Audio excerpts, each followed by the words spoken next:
fallait s'y attendre, hein. J'ai fait une vidéo sur l'iPhone 13 Pro et c'est totalement parti en couille.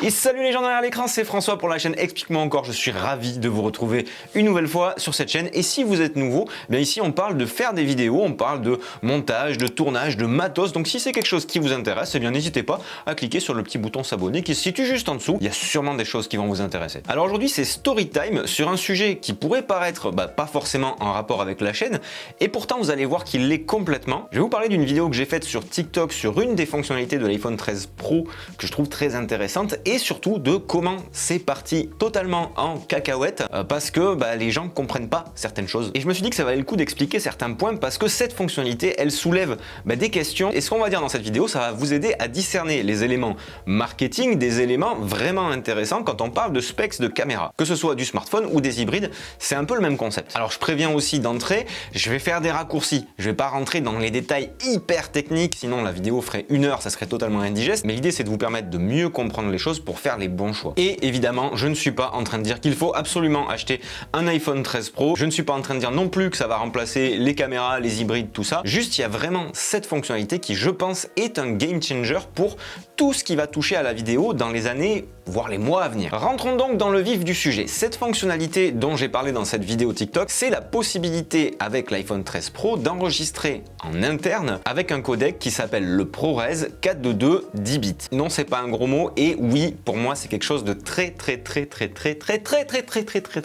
intéressant. Même si cette fonctionnalité sur un smartphone, ça va intéresser très peu de gens. Mais ça n'empêche pas que selon moi, ça changera beaucoup de choses pour la suite. L'iPhone 13 Pro permet donc d'enregistrer en ProRes 422 10 bits dans la limite de 4K 60 images par seconde. Et quand j'ai posté ma vidéo, parmi les commentaires, il y a cette remarque qui est revenue à énormément de reprises. Oui, mais mon Xiaomi ou mon Samsung, il fait de la 8K et je vois pas en quoi c'est nouveau, ça reste de la 4K 60 fps. Argument totalement con, et je vais vous expliquer pourquoi. On va reprendre les bases un petit peu. Qu'est-ce que c'est la 4K et la 8K? Eh bien tout simplement, c'est ce qu'on appelle la résolution, c'est-à-dire, pour faire simple, la taille de votre image. Par exemple ici, je filme en 4K. Si je filmais en Full HD et que je voulais comparer la taille d'image, ça donnerait à peu près ça. Et donc forcément, vous voyez que l'image est beaucoup plus petite. Par conséquent, si on filme en Full HD et qu'on veut afficher l'image sur un écran 4K, il va falloir l'étirer.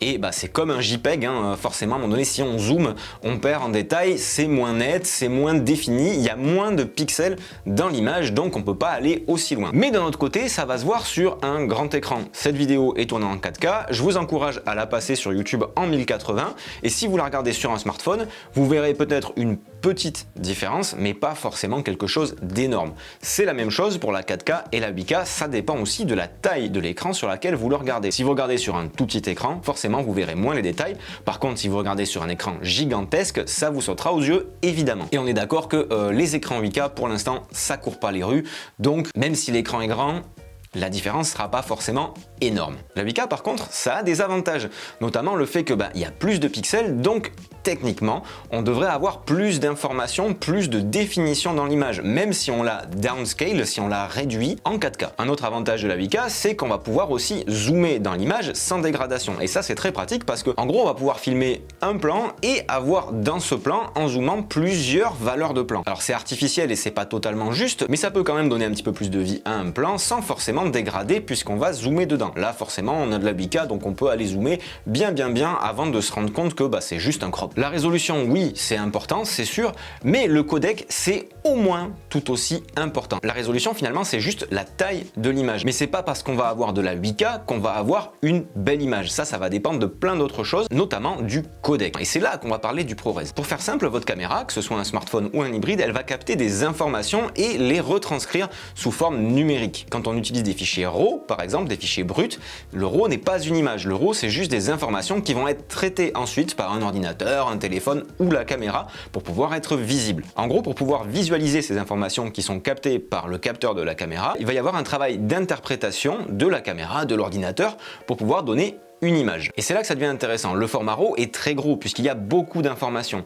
Et la plupart du temps, sur beaucoup de caméras, il y a un traitement qui est fait, une compression pour avoir un fichier plus léger. Sinon, nos photos d'iPhone, on en prendrait quelques-unes et la mémoire serait pleine très vite. En photo, il y a le RAW, le brut et le JPEG, l'information compressée traitée. En vidéo, c'est pareil, le fichier va être compressé pour prendre moins de place et surtout pour être plus facile à lire. Et durant cette compression, il y a des informations qui se perdent, notamment sur la plupart des codecs H265 ou H264. On est obligé de faire des moyennes de valeurs de couleur, de valeurs de lumière, et ça donne lieu à une dégradation forcément de l'image. Le ProRes, c'est aussi un format compressé, mais moins compressé. Il est en 4:2 bits, donc là aussi, on va avoir plus de variations de couleurs et de variations de lumière. On va avoir probablement une meilleure plage dynamique également. Et qui dit fichier moins compressé, dit fichier plus gros également. Et là, ça va poser peut-être problème. C'est pour ça que, notamment sur l'iPhone 13 Pro, on peut avoir le ProRes en 4K uniquement à partir des modèles qui font 250 Go de stockage. Parce que forcément, si ça fait moins, le truc, on filme 2 minutes et c'est plein. Et c'est là que dans ma vidéo, la plupart des gens n'ont pas compris, c'est-à-dire qu'ils se sont limités à 4K 60 images par seconde. Ouais, très bien, on le fait depuis super longtemps, mais on le fait pas en ProRes sur un téléphone. Pour vous donner un ordre d'idée, la seule caméra à peu près abordable, on va dire dans les 1000-2000 euros, qui fait du ProRes en interne actuellement, c'est la Blackmagic Pocket. Sinon, si on veut du ProRes, c'est de suite des caméras à 4-5 000 euros, voire encore plus. Donc c'est un codec qui jusqu'ici, hormis sur la Blackmagic, était réservé à des grosses caméras. Là, on le retrouve sur un téléphone. Ça veut dire qu'on va pouvoir aussi étalonner de façon plus fine, on va avoir des réglages qui vont être beaucoup plus précis et qu'on va pouvoir retravailler l'image aussi en post-production de manière bien plus optimisée qu'avec un codec type H265 ou H264. Même principe pour les 60 images par seconde. Là aussi, c'est très bizarre parce que le nombre d'images par seconde, ça a un lien avec les ralentis, tout simplement. Si on veut faire du 120 images par seconde, c'est pas pour filmer à vitesse réelle, c'est pour ralentir, ça n'a aucun sens.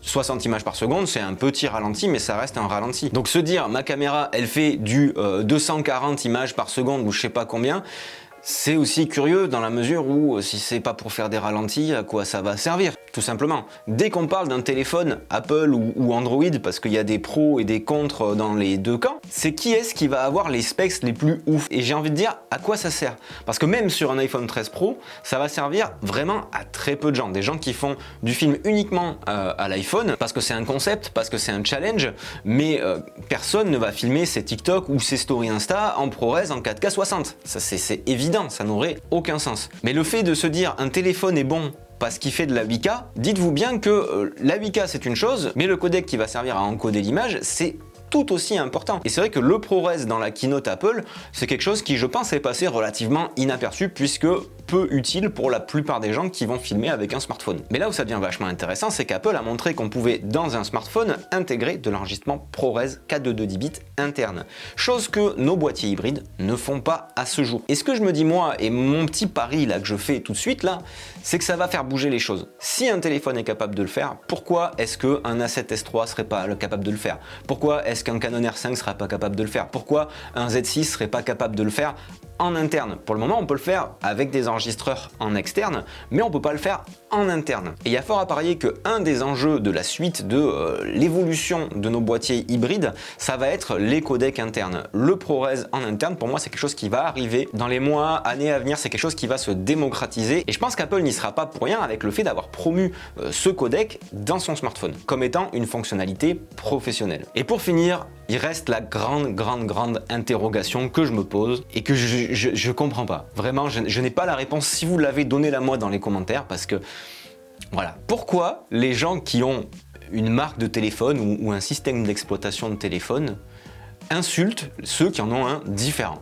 Pourquoi les utilisateurs Android traitent les utilisateurs Apple de pigeons? Pourquoi les utilisateurs Apple traitent je sais pas de quoi les utilisateurs Android? Qu'est-ce que ça peut foutre en fait de la marque du téléphone de quelqu'un qu'on ne connaît pas sur les réseaux sociaux? Et au-delà de ça même, quand il y a des gens qui mettent dans les commentaires « Ouais, moi j'ai telle marque de téléphone et c'est vachement mieux ». Ok, cool, bah c'est bien. Enfin, je suis content pour toi si ton téléphone te convient. Et c'est un peu comme les caméras, c'est-à-dire trouver la caméra ou le smartphone qui vous convient, éclatez-vous avec. Et s'il y a des gens qui utilisent un autre matériel et qui s'éclatent avec, tant mieux pour eux. Hein. Et si vous vous éclatez, n'hésitez pas à mettre le traditionnel coup de Blaster sur le pouce en l'air qui se situe juste en dessous de cette vidéo. Vous pouvez également vous abonner si c'est pas déjà fait. Allez voir une des vidéos qui s'affiche ici pour continuer un petit peu d'apprendre des choses sur la vidéo. Et moi je vous dis les amis, à très bientôt pour une prochaine vidéo. Ciao!